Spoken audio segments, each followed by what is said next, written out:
chapter number 2 of class 12 accountancy related to valuation of goodwill. Definition मैंने आपको already explain किया, that is the chances or probability means the chances that the old customers will keep on visiting the old places, और ये तभी possible हो सकता है जब उस business की reputation अच्छी हो. नेचर मैंने बताया intangible asset, goodwill is an intangible asset. आपने वेरियस टाइप्स ऑफ एसेट्स पढ़े हैं, fixed assets, fictitious assets, current assets, tangible assets, intangible assets. तो गुडविल का नेचर क्या है? Goodwill is an intangible assets. Intangible assets के अदर एग्जांपल्स की अगर मैं बात करूं तो इसमें पेटेंट्स, ट्रेडमार्क, कॉपीराइट्स एक्सेट्रा होते हैं. और गुडविल के लिए अकाउंटिंग स्टैंडर्ड 26 एप्लीकेबल होगा. क्लासिफिकेशन ऑफ गुडविल की अगर हम बात करें सो दो तरह की होती है, एक होती है परचेज्ड गुडविल और दूसरी होती है self generated goodwill. Purchased goodwill का मतलब है जब कभी आप किसी बिजनेस को परचेज करो. आपने अगर सपोज किसी के बिजनेस को परचेज किया और परचेज करते समय आपने जो अमाउंट उसको पेमेंट किया है वो उसके नेटवर्थ या फिर नेट एसेट से अगर ज़्यादा है. मैं आपको एग्जांपल से बताता हूँ. आपने सपोज जिसका बिजनेस परचेज किया उससे आपको 10 लाख रुपीस के एसेट्स मिले, 10 लाख रुपीस के एसेट्स मिले और 1 लाख रुपीस की लाइबिलिटीज को पे करने की रिस्पॉन्सिबिलिटी भी मिली. तो बीइंग परचेज कंसिडरेशन आप उसे कितना पेमेंट करना चाहिए? आपको उसे 9 लाख रुपीस पेमेंट करना चाहिए कि 10 लाख के एसेट्स मिल रहे हैं और 1 लाख की लाइबिलिटी मिल रही है. So you should be required to pay rupees 9 lakh. लेकिन बट अगर आपने 9,10,000 रुपीज उसको पेमेंट किया तो ये जो 10,000 रुपीज आपने एक्स्ट्रा पेमेंट किया है ना, this is actually known as the purchased goodwill. इसी को हम परचेज्ड गुडविल कहते हैं. That is an amount paid in cash और in money is worth for buying a business or any other situation. तो जहाँ पे गुडविल के लिए हम कैश परचेज करते तो वो परचेज गुडविल होती है. सेल्फ जनरेटेड गुडविल क्या है कि हम बहुत सालों से बिजनेस अपना रन कर रहे हैं तो खुद ही अपने बुक्स ऑफ अकाउंट्स में गुडविल अकाउंट को रेज कर दें. अकाउंटिंग स्टैंडर्ड 26 इस चीज के लिए स्पेसिफिकली मना करता है. अकाउंटिंग स्टैंडर्ड 26 कहता है the goodwill account will be shown in the books of accounts only when some money consideration have been paid for it. किसी भी आइटम को बैलेंस शीट में एसेट्स में तभी शो किया जाएगा जब उसके लिए कुछ कैश पे किया गया है, चाहे वो 1 रुपया हो या 1 करोड़ रुपया. लेकिन उसके लिए अगर कुछ कैश पे किया तो उसको आप बुक्स ऑफ अकाउंट्स पे करेंगे. और सेल्फ जनरेटेड तो उसका नेम से पता चल रहा है कि सेल्फ जनरेटेड है, इसके लिए हमने कैश पे नहीं किया. तो फिर ऐसी गुडविल को accounting standard 26 books of accounts में डिस्क्लोज करने के लिए रेस्ट्रिक्ट करता है. ठीक है, तो ये था अपना टाइप्स ऑफ गुडविल के बारे में. अब बात आती है जो चैप्टर मेनली डील करता है, that is regarding the valuation of goodwill. तो गुडविल को वैल्यू करने के लिए आपके पास में वेरियस मेथड्स होते हैं. Let me before guiding these methods पहले मैं आपको ये एक्सप्लेन कर देता हूँ कि हम गुडविल को वैल्यू क्यों कर रहे हैं, गुडविल का कैलकुलेशन क्यों कर रहे हैं. सो whenever there will be a various kinds of situations like let me mention few of them. Reconstitution of a partnership firm, which may be called as changes in profit sharing ratio. Okay, change in profit sharing ratio among the partners. ये आप note down कर सकते हैं. Fine. Secondly, whenever there will be admission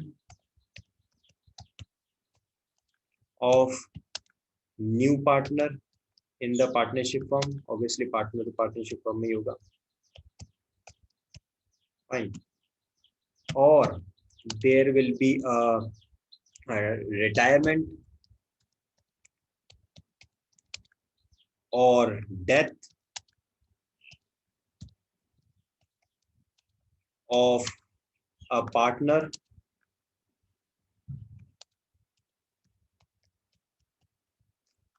or there will be a amalgamation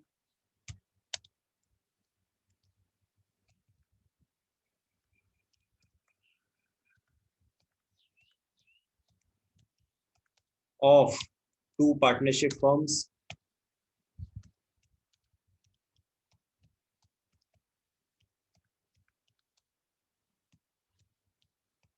or there will be a purchase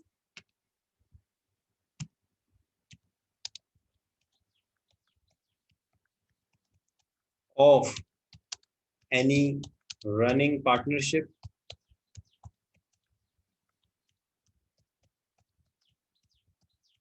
business। ये सारी situations हैं जब हमें गुडविल के वैल्यूएशन की जरूरत पड़ती है, गुडविल को कैलकुलेट करने की जरूरत पड़ती है, तो इन सिचुएशंस को आप नोट डाउन कर सकते हैं। ठीक है, these are the situations where we need to calculate the value of goodwill, कि हमारे बिजनेस की गुडविल कितनी है। इन सिचुएशंस में हमें जरूरत पड़ती है। इनमें से कुछ चैप्टर्स तो हमारे सिलेबस में भी हैं। ठीक है, अब जब हमें ज़रूरत पड़ी तो हमारे पास में वेरियस मेथड्स हैं, तो उन मेथड्स को देखते हैं वैल्यूएशन ऑफ गुडविल के लिए। The first and foremost method we do have is average profit method for the calculation of goodwill. Under the average profit method, again we do have the two, that is, one is simple average and another one is weighted average. ठीक है, so the formula for the calculation of goodwill under the simple average profit will be goodwill equals to average profit. अब average profit तो मुझे उम्मीद है कि आप सबको निकालना आता है। क्या करना है, सपोज 5 इयर्स के प्रॉफिट दे रखे हैं तो सबको ऐड करके 5 से डिवाइड कर दो। 3 इयर्स के प्रॉफिट दे रखे हैं तो उसको सबको ऐड करके 3 से डिवाइड कर दो, तो that will be the simple average profit. Fine, so average profit multiply number of years purchase, this is the formula for the calculation of goodwill under average profit method। ठीक है, अब आप कहेंगे ये नंबर ऑफ परचेज ईयर क्या है, तो सबसे पहली बात मैं आपको बता दूं, नंबर ऑफ ईयर्स परचेज आपको हमेशा क्वेश्चन में गिवन रहेगा। आपको कभी भी उसे अज्यूम नहीं करना है, कैलकुलेट नहीं करना है। It will always and always remain given in the question. लेकिन फिर भी नॉलेज के लिए कि ये होता क्या है, तो देखिए यहाँ पे साफ साफ लिखा हुआ है इसके नीचे, the number of years purchase means for how many years in how many years the firm will earn the same amount of profits because of its past efforts after change of ownership। आज business को मैंने sell out कर दिया, मेरा business था, मैं उसका owner था, बहुत अच्छा प्रॉफिट अर्न कर देते, 15% की रेट से प्रॉफिट अर्न कर देते। मैंने बिजनेस को सेल कर दिया। अब सेल कर दिया यानी कि उसका ओनर चेंज हो गया। ओनर चेंज होने के बाद भी क्या ये बिजनेस 15% की रेट से प्रॉफिट अर्न कर सकेगा? अगर यस, इट मीन्स तो फिर उसकी गुडविल है तब कर रहा है। तो कितने साल तक कर सकेगा? 2 इयर्स तक। It means number of years purchase 2 लिया जाएगा। और अगर 3 इयर्स तक तो 3 लिया जाएगा। अगर वो मेरे ओनरशिप चेंज होने के बाद में profit same rate of profit earn नहीं कर पा रहा है, इसका मतलब क्या है, उसकी गुडविल नहीं थी। तो ये है नंबर ऑफ इयर्स परचेज, जो कि क्वेश्चन में हमेशा गिवन रहेगा। फिर आगे हम बढ़ते हैं, अगर वेटेड एवरेज प्रॉफिट पे आपको कैलकुलेट करना पड़े तो value of goodwill under the weighted average profit method will be goodwill equals to weighted average profit multiply number of years purchase. अब वेटेड एवरेज प्रॉफिट आप लोगों ने अपनी प्रीवियस क्लासेस में कैलकुलेट करना सीखा है वैसे तो, लेकिन फिर भी मैंने यहाँ पे फॉर्मूला मेंशन कर दिया है, so you can just have a look to that, क्योंकि नंबर ऑफ ईयर्स परचेज के लिए मैंने ऑलरेडी बता दिया था कि क्वेश्चन में गिवन रहेगा। weighted average profit equals to total product of profits divided by total of weights। अब ये जो वेट्स है ना, ये भी क्वेश्चन में हमेशा गिवन रहते हैं कि कौन से अकाउंटिंग ईयर को आपको कितना वेट देना है, और फिर जो प्रॉफिट उस अकाउंटिंग ईयर का होता है उसे वेट से मल्टीप्लाई करके प्रोडक्ट निकाल लिया जाता है। फॉर एग्जाम्पल, आपको 2 इयर्स के प्रॉफिट दे रखे हैं, 2019 का और 2020 का। 2019 का आपको प्रॉफिट दे रखा है 10,000 और 2020 का प्रॉफिट दे रखा है 15,000, और फिर कहा है कि वेट्स अप्लाई कीजिए कि 2019 में तो आप वेट लेंगे 1, लेकिन 2020 में आप वेट लेंगे 2, क्योंकि वहां पे लॉकडाउन था, क्रिटिकल सिचुएशंस थी, तो हम उसके नॉर्मल प्रॉफिट को उसको लाने के लिए हम क्या करना चाहते हैं, उसको एक्स्ट्रा वेट देना चाहते हैं उस ईयर को। तो 2019 का प्रॉफिट जो 10,000 दे रखा था उसको तो आप एज इट इज 1 से मल्टीप्लाई करके 10,000 ही लेंगे, लेकिन 2020 का जो प्रॉफिट 15,000 दे रहा था उसको वेट से मल्टीप्लाई करेंगे 2 से, तो वो प्रॉफिट उस ईयर का 30,000 आप लेंगे। समझ में आया आपको सिचुएशन? तो फिर 10,000 एक प्रोडक्ट हुआ, 30,000 दूसरा प्रोडक्ट हुआ, total of product of profits कर लिया जाएगा। ठीक है, तो ये थे हमारे valuation of methods of valuation of goodwill में सबसे पहला method that is average profit method. यहाँ तक किसी के माइंड में कोई कंफ्यूजन कोई डाउट है तो पूछ लीजिए, अदरवाइज मैं second method super profit method की तरफ बढ़ूंगा। लेकिन पहले यहाँ तक जो मैंने बताया उसमें कोई कंफ्यूजन कोई डाउट किसी के माइंड में तो पूछ लो, फिर हम आगे बढ़ेंगे। Let us move further. Super profit method की तरफ हम बढ़ते हैं। सुपर प्रॉफिट होता क्या है, मैं बहुत ही सिंपल लैंग्वेज में पहले आपको एक्सप्लेन कर देता हूँ और उसके बाद में ये जो फॉर्मूला यहाँ पे लिखा हुआ है वो बता दूंगा। देखिए, मैंने मेरे बिजनेस में 1 लाख रुपीज इन्वेस्ट किया। मेरे बिजनेस में मैंने 1 लाख रुपीज इन्वेस्ट किया और मैं एक्सपेक्ट कर रहा हूँ कि मुझे कम से कम 10% की रिटर्न मिलनी चाहिए। 1 लाख रुपीज मैंने इन्वेस्ट किया एंड आई डू एक्सपेक्ट कि मुझे 10% की रिटर्न मिलनी चाहिए। इसका मतलब मैं कितना प्रॉफिट एक्सपेक्ट कर रहा हूँ, मैं 10,000 रुपीज का प्रॉफिट एक्सपेक्ट कर रहा हूँ। 1 लाख का 10%, 10,000 रुपीज का प्रॉफिट एक्सपेक्ट कर रहा हूँ। अब सपोज कीजिए मेरे बिजनेस ने जब पूरे साल बिजनेस करने के बाद में एक्चुअल प्रॉफिट जो कैलकुलेट होकर आया वो आया 12,000। तो ये जो एक्स्ट्रा 2,000 रुपीज है इसी को हम सुपर प्रॉफिट कहते हैं। जो मैंने प्रॉफिट एक्सपेक्ट किया था उससे एडिशनल, उससे एक्स्ट्रा जो भी मिला उसी को हम क्या कहते हैं, सुपर प्रॉफिट कहते हैं। ठीक है, अब यहाँ पे मैं फॉर्मूलाज को एक्सप्लेन कर देता हूँ। ये सेकंड हमारा मेथड है वैल्यूएशन ऑफ गुडविल के लिए। तो यहाँ पे आप देखें कि लिखा हुआ है सबसे पहले तो गुडविल का फॉर्मूला। गुडविल का फॉर्मूला क्या रहेगा? It will be goodwill equals to super profit multiply number of years purchase. Question में नंबर ऑफ ईयर्स परचेज हमेशा गिवन रहेगा, लेकिन सुपर प्रॉफिट आपको कैलकुलेट करना पड़ेगा। So super profit equals to actual average profit minus normal profit. Actual profit अभी जो मैंने एग्जांपल दिया उसके हिसाब से 12,000 रुपीज अर्न किया था, और नॉर्मल प्रॉफिट को हम एक्सपेक्टेड प्रॉफिट भी कहते हैं। जैसे कि अभी मैंने जो एग्जांपल दिया उसमें मैंने 10,000 का प्रॉफिट जो एक्सपेक्ट किया था, तो एक्चुअल प्रॉफिट में से जो एक्सपेक्टेड था वो माइनस कर दिया, तो हमारे पास जो बचा सुपर प्रॉफिट। क्वेश्चन में एक्चुअल एवरेज प्रॉफिट हमेशा गिवन रहेगा, नॉर्मल प्रॉफिट कैलकुलेट करना पड़ेगा। सो फॉर दैट नॉर्मल प्रॉफिट आपको कैलकुलेट करना पड़ेगा, जैसे कि मैंने 10,000 अभी कैलकुलेट किया था।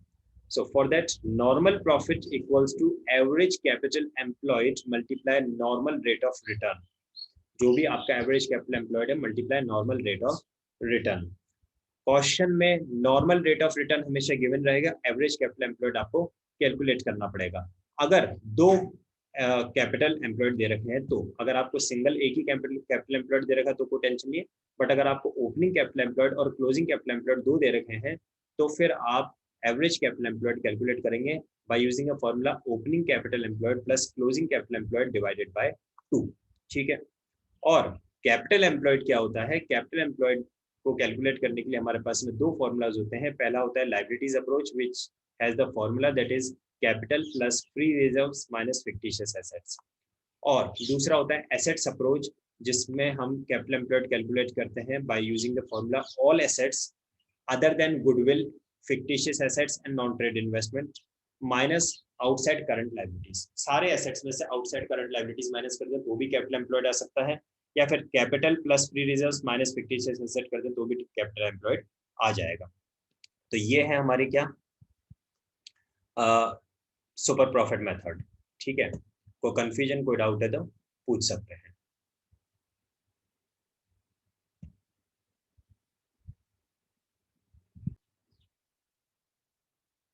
फ्रेंड्स, जो थर्ड मेथड है हमारे सिलेबस में for the valuation of goodwill that is known as capitalization method. ठीक है, और कैपिटलाइजेशन मेथड में गुडविल कैलकुलेट करने के लिए जो फॉर्मूला हमारा होता है it is given on your screen, that will be capitalization of average profit method. उसमें भी दो पार्ट्स हो जाते हैं। पहले का नाम है कैपिटलाइजेशन मेथड में, पहला है हमारे पास capitalization of average profit method, और दूसरा है हमारे पास में capitalization of super profit method. ठीक है, दोनों फॉर्मूलाज को आज हम समझेंगे और हमारी कल की क्लास में हम न्यूमेरिकल क्वेश्चंस को करेंगे। आज मैंने आपको सारे के सारे फॉर्मूलाज एक्सप्लेन कर दिए और कल की क्लास में मैं आपको न्यूमेरिकल क्वेश्चंस करवा दूंगा। 2 दिन में हमारा वैल्यूएशन ऑफ गुडविल का ये चैप्टर कंप्लीट हो जाएगा। बोर्ड एग्जामिनेशन के पॉइंट ऑफ व्यू से अगर मैं आपको बताऊं तो इस चैप्टर का 4 नंबर का वेटेज है। इस चैप्टर में से 4 नंबर के क्वेश्चन आते हैं। 4 marks questions you will get in the board examination from this chapter, ठीक है। खैर, capitalization of average profit method में फॉर्मूला देखते हैं। सबसे पहले फॉर्मूला देखते हैं हम किसका, गुडविल का। क्या फॉर्मूला है गुडविल का? Goodwill equals to capitalized value minus net assets. अब नेट एसेट्स तो आप जानते हैं, कोई दिक्कत वाली बात नहीं है, अभी अभी हमने पढ़ा था नेट एसेट्स का फॉर्मूला। जो कैपिटल एम्प्लॉयड है ना, उसी को नेट एसेट्स बोलते हैं। That is all assets other than goodwill, fictitious assets and non trade investments minus current outside current liabilities. तो नेट एसेट्स तो आप जानते हो, कोई दिक्कत नहीं है। कैपिटलाइज्ड वैल्यू क्या होता है उसको हम समझ लेते हैं। तो मैं आपको एक्सप्लेन कर देता हूं पहले, और उसके बाद में फिर मैं आपको यहाँ पे जो फॉर्मूला लिखा है वो भी बता दूंगा। देखिए, थोड़ी देर पहले मैंने आपको एक एग्जांपल दिया। मैंने कहा कि आपने बिजनेस में 1 लाख रुपीज इन्वेस्ट किया, 1 लाख रुपीज इन्वेस्ट किया और 10% के आप रिटर्न एक्सपेक्ट कर रहे हो, तो कितना प्रॉफिट एक्सपेक्ट कर रहे हो? आपने आंसर दिया 10,000। अब मैं इस सिचुएशन को उल्टा कर देता हूँ, रिवर्स कर देता हूँ कि आपने अपने बिजनेस में 10,000 का प्रॉफिट अर्न किया है और 10% की रिटर्न के हिसाब से आपने 10,000 का प्रॉफिट अर्न किया है। तो इस 10,000 के प्रॉफिट को अर्न करने के लिए 10% की रेट चल रही है अगर, तो कितना कैपिटल इन्वेस्ट किया होगा? Are you getting? इस बार मैंने प्रॉफिट दे रखा है, रेट ऑफ रिटर्न दे रखा है, और मैं पूछ रहा हूँ आपने कैपिटल कितना इन्वेस्ट किया होगा। तो पहले हमने कैपिटल को 10% से मल्टीप्लाई किया था तो प्रॉफिट आ गया था। इस बार प्रॉफिट को रेट ऑफ रिटर्न से डिवाइड कर दो तो आपके पास कैपिटल आ जाएगा, और उसी को कैपिटलाइज्ड वैल्यू कहते हैं। यहाँ पे मैं एक करेक्शन की रिक्वायरमेंट है, मैं यहाँ लिख देता हूँ, आप इसको बहुत अच्छे तरह से ध्यान से नोट डाउन कर लेना। जो फॉर्मूला होता है कैपिटलाइज्ड वैल्यू का वो होता है average profit multiply 100 upon rate of return. यहाँ पे एवरेज वर्ड लिखा हुआ है, प्रॉफिट मिसप्रिंट है तो मैं यहाँ पे लिख रहा हूँ, तो आप इसको सही तरीके से नोट डाउन करना। Capitalized value equals to average profit multiply 100 upon normal rate of return. जब हमें प्रॉफिट निकालना था तो हमने कैपिटल एम्प्लॉयड को रेट ऑफ रिटर्न से मल्टीप्लाई किया था। जब हमें कैपिटल निकालना है, कैपिटल एम्प्लॉयड निकालना है, तो एवरेज प्रॉफिट को रेट ऑफ रिटर्न से डिवाइड कर दो। ये हमारा फॉर्मूला है capitalized value. Capitalized value equals to average profit multiply 100 upon normal rate of return. तो कैपिटलाइज्ड वैल्यू हो जाएगा। फिर कैपिटलाइज्ड वैल्यू में से जो नेट एसेट्स हैं, या फिर जिसको कह सकते हैं एक्चुअल कैपिटल एम्प्लॉयड है, वो माइनस कर दीजिए। जो वैल्यू आती है आपके पास में, उसी को हम बोलेंगे क्या? उसी को हम बोलेंगे गुडविल, ठीक है। फिर आता है हमारा नेक्स्ट मेथड, जो कि है capitalization of super profit method. बहुत इजी फॉर्मूला है, बहुत इजी, ठीक है।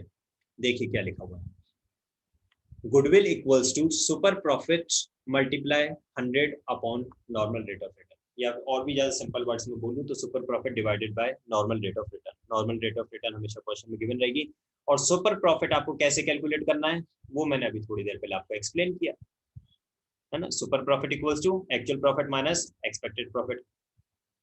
एक्सपेक्टेड प्रॉफिट क्वेश्चन में गिवन रहेगा, सॉरी एक्चुअल प्रॉफिट क्वेश्चन में गिवन रहेगा। Expected profit equals to capital employed multiply rate of return. Rate of return question में गिवन रहेगा। कैपिटल एम्प्लॉयड कैलकुलेट करने के लिए उसको नेट एसेट्स भी कहते हैं, all assets minus current liabilities करेंगे तो नेट एसेट्स आ जाएगा। तो ये टोटल 3 मेथड्स हमारे सिलेबस में है for the valuation of goodwill. पहला है एवरेज प्रॉफिट मेथड, दूसरा है सुपर प्रॉफिट मेथड, और तीसरा है कैपिटलाइजेशन मेथड। मैंने तीनों ही मेथड आपको डिटेल में एक्सप्लेन किए हैं। उम्मीद करता हूँ किसी के माइंड में कोई डाउट नहीं बचा है, और अगर कुछ भी डाउट बचा है तो इस वीडियो को मैं अपलोड कर दूंगा, अभी जस्ट आधा घंटे में चैनल पर अपलोड हो जाएगा। आप दोबारा से इसको देख सकते हैं, अच्छी तरह से समझ सकते हैं, क्योंकि स्टूडेंट्स न्यूमेरिकल क्वेश्चंस को आप तभी अच्छे से कर पाएंगे जब आपको फॉर्मूलाज सही तरीके से समझ में आ सके होंगे। अगर फॉर्मूलाज को समझने में कोई भी कंफ्यूजन आपके माइंड में रह गया होगा तो आप न्यूमेरिकल क्वेश्चंस को परफेक्शन से नहीं कर पाएंगे, ठीक है। तो अगर कोई भी कंफ्यूजन आपके फॉर्मूलाज के कंसर्न में बचा है तो आप वीडियो को देख लेना, समझ लेना, और फिर कल की क्लास में हम न्यूमेरिकल क्वेश्चंस को प्रैक्टिस करेंगे, ठीक है।